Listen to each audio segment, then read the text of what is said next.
hace unos años un concurso para el rediseño de la nueva estación de tratamiento de aguas residuales, se dice así, de Lisboa, de la parte oriental de Lisboa, de la parte occidental de Lisboa, porque hay dos grandes unidades, son muy grandes, tratan las aguas residuales de cada una de casi 300.000 personas, entonces son efectivamente muy importantes, muy pesadas. Y esta era la primera, ¿no? Que había sido construida en los años 80, antes los gotos, ¿cómo se dice? Los gotos, no, las aguas residuales sanitarias, ¿no? Se lanzaban directamente en los ríos, ¿no? En los ríos que cruzaban históricamente la ciudad y que habían sido tumbados y llegaban al Tejo con consecuencias ambientales terribles. En un momento, en los años 80, por cuestiones regulamentarias europeas, se empezó a trabajar también en la cualificación y depuración de las aguas residuales y la situación mejoró muchísimo, ¿no? La vida del Tejo empezó a mejorar y estos grandes sistemas como los vuestros, ¿no? Aquí de las rías, son sistemas que tienen una capacidad de resistencia increíble y una capacidad de regeneración increíble. Basta bajar la violencia que la regeneración espontánea es formidable, explode de energía, y aquí sucedió lo mismo. Y entonces, sobre esta situación de los años 80, en los 2000 se diseñó la idea de rehacer la estación de tratamiento para obtener un grado de depuración muy más importante, prácticamente para obtener agua potable, ¿no? Entonces la calidad del agua que habéis visto, que es efectivamente fantástica, la gente hace el baño, no lo debería hacer porque no tiene condiciones para contacto directo, pero es muy límpida, ¿no? Entonces es muy atractiva, es un poco un problema, aunque no sea completamente agua, pero bañarse, evidentemente. Pero hay delfines otra vez en el Tejo, ¿no? Que es una cosa, y hay ostras, producción de ostras, producción de mariscos en la margen sur en estos últimos 3 años ha sido fantástico. Es la consecuencia de esta operación. Esta operación se queda en un valle, Val de Alcántara, que era el valle de la producción de huertas, ¿no? de Lisboa. Era un valle muy fértil, cruzado por esta estructura monumental de Lisboa, o Acueduto das Águas Livres, una construcción que estaba ya hecha antes del terremoto, entonces que ha resistido al terremoto de Lisboa, aunque este valle es precisamente el valle que sufrió menos con el terremoto.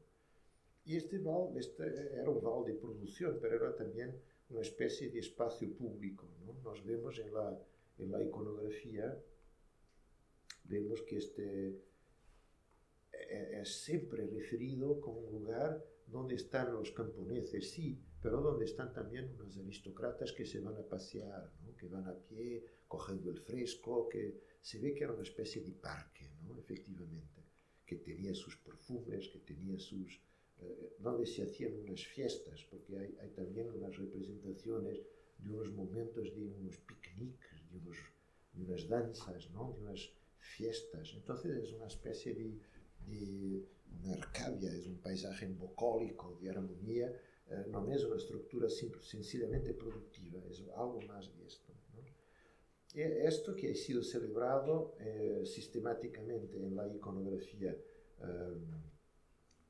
pero muchísimas veces, no ha sido difícil recorrer a estos ejemplos porque era un valle muy diseñado, muy pintado. Los pintores les gustaba mucho la representación de esta estructura, de esta realidad paisajística, incluso porque tenía ya una especie de contacto armonioso entre la gran infraestructura del acueducto y la realidad bucólica. Entonces tenía dos dimensiones, era ya muy pintoresco, ¿no? Tenía unas cualidades muy particulares. Este ambiente bucólico llegó hasta el siglo XX y en un momento de los años 30 hemos tenido este fantástico ministro de las Obras Públicas, Duarte Pacheco, que era un ingeniero de convicción profunda, era un ingeniero cuando nació era ya ingeniero, que hizo las grandes obras públicas de infraestructuras de Lisboa. Y una de las que hice ha sido el tumbamiento del río de Alcántara y la sustitución, que aquí vemos unas imágenes, ha sido una obra fantástica, una obra de ingeniería increíble, es una construcción de un grande túnel con el río dentro, que viene aquí un momento de la desviación del río, ¿no? Y del diseño el diseño sobre de una gran avenida, ¿no? La avenida de Ceuta. La avenida de Ceuta, que esta es una cartulina postal, ¿no? Es divertido porque en la iconografía del momento esta imagen del progreso ha sustituido la iconografía de representación y celebración de la realidad bucólica que esta borró, ¿no? Es fantástico porque es exactamente la demostración de lo que podríamos decir que el paisaje es el retrato de la comunidad que lo produce, ¿no? Entonces, este rol de una vocación productiva, armoniosa, bucólica, pastoral, se quedó un rol de infraestructuras, ¿no? Y esta primera infraestructura ha sido sustituida después, o ha sido añadida a todas las infraestructuras correspondientes a las accesibilidades del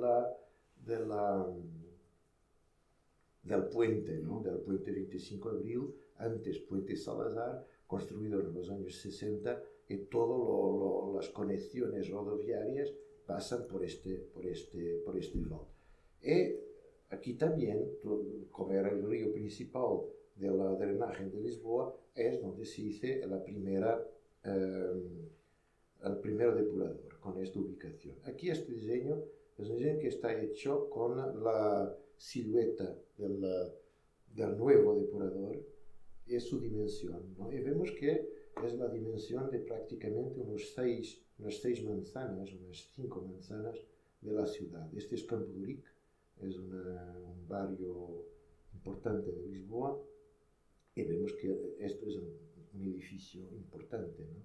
Que el desafío era el desafío de coger, aquí están todas las infraestructuras después del funcionamiento del puente, que borran completamente el valle, ¿no?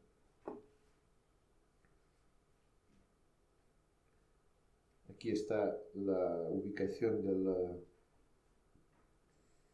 del depurador anterior, y sobrepuesta la silueta del nuevo depurador.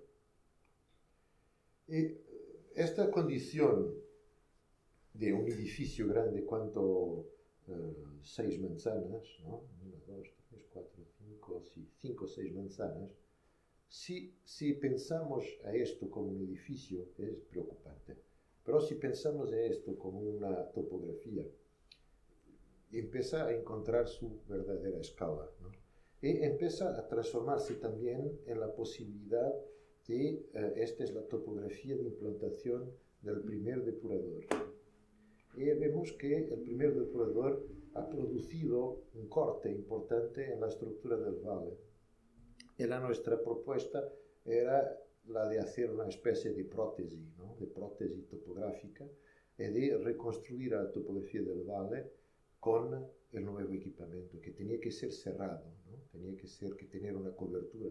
Entonces, el diseño de la cobertura podría ser la posibilidad de protésicamente reconstruir esta topografía y de trabajar con reglas de la arquitectura que, claro, tenían que ver con las necesidades espaciales para la ubicación de los equipamientos, pero que tenía que ver también con reglas de contacto entre la topografía ante-corte y la topografía post-corte, ¿no?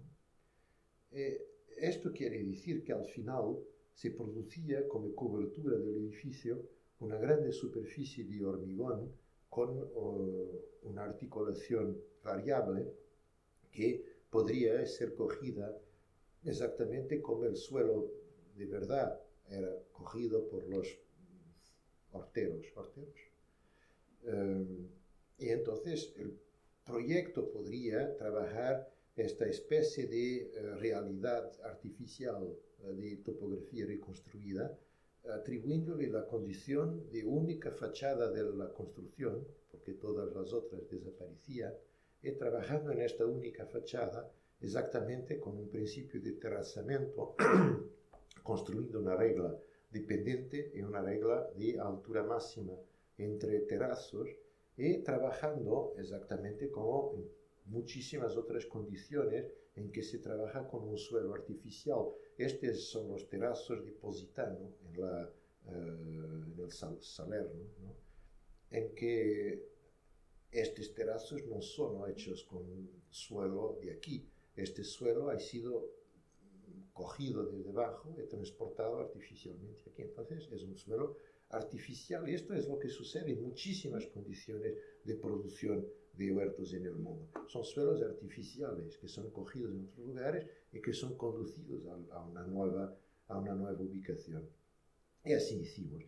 Y claro, una vez que en esta topografía se trabajaba con una regla que fijaba pendiente y terrazamiento, la dimensión del terrazamiento, exactamente como en el paisaje agrícola tradicional, revela la topografía, ¿no? Más grande el terrazo, más suave la topografía. Más pequeño el terrazo, más accidentada la topografía, y es una especie de pixelización, ¿no?, de la topografía, attraverso la inscripción de terrazos que no podrían jamás llegar al límite físico del edificio, precisamente para dejar que este límite no fuese perceptible. Cuando veáis a las fotografías, entendéis por qué hacer esto, porque efectivamente esto cambia completamente la visión y la percepción del edificio. Aquí hay unas vistas aéreas, bien, aquí en construcción, los equipamientos futuros. La escala es impresionante. Este es un autobús. Y este es el edificio, ¿no?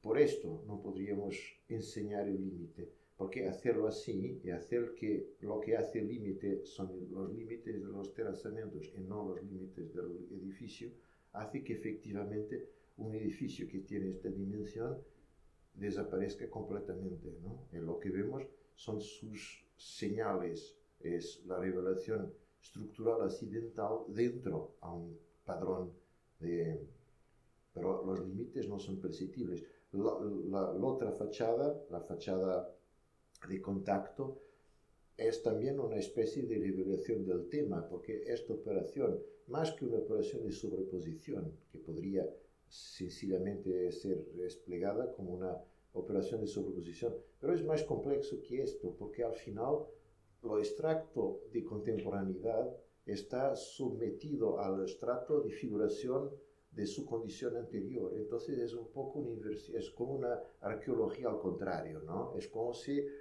se infilase en un estrato de oblío la tecnología correspondiente a la motivación efectiva del edificio, ¿no? Es como si esta fachada fuese una especie de superficie de deslizamiento con la cual este edificio efectivamente entra en la tierra y se oblía, dejando sobre todo ver a una representación completamente imaginaria de esta dimensión paisaje, pero no a través de una representación rigurosa arqueológica. Es una representación del imaginario. Lo que sabemos es que aquí ha habido estas huertas.